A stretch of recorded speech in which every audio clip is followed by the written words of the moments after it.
तालुक्यांमध्ये खरीप हंगाम 2023 मध्ये दुष्काळ जाहीर 1245 महसुली मंडळांमध्ये दुष्काळ सदृश परिस्थिती जाहीर करून विविध सवलती लागू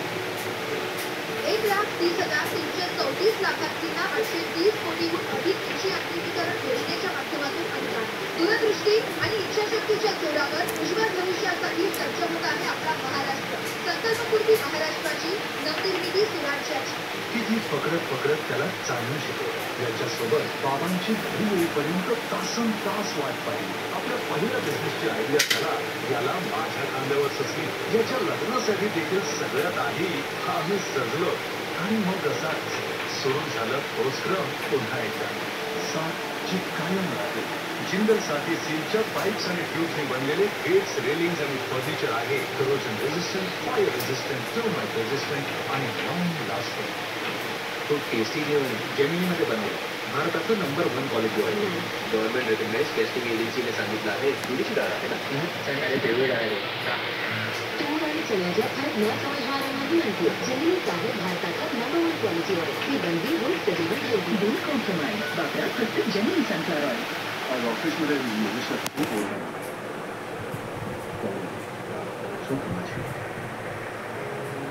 उद्या मी बॉसला खरं सांगणार शेवटी चूक असतात मान्य नाही केली तर सुधारणा कशी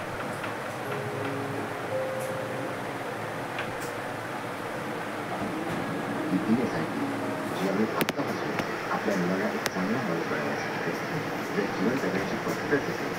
तर मग जीवनासाठी सायकल असेल आणि investor education awareness initiative by HDFC mutual fund mutual फंडातील गुंतवणूक बाजारातील जोखमीच्या अधीन योजनेशी संबंधित सर्व दस्तावेज काळजीपूर्वक पाहिजे राहुल गांधींनी एका संघटनेच्या जोडणीला रस्ते प्रदर्शित करणे राहुल गांधींचा गुजरात आणि भारत राहुल गांधीचा भारत ज्ञान असते नाशिकपर्यंत खूप आनंद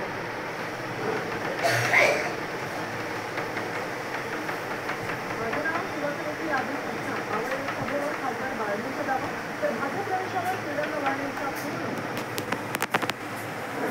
मुख्यमंत्री अजित पवार उद्या शेकारींच्या मतदारसंघात पुरंदरमध्ये अजित पवार यांच्या उपस्थितीत भव्य सभा आणि पक्षप्रवेश सोहळा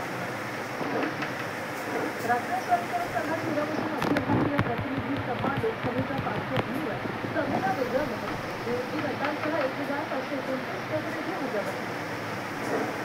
संपूर्ण देशात एकाच वेळी निवडणुका होण्याची शक्यता 1 देश एक निवडणूक घेण्याबाबतचा अहवाल राष्ट्रपती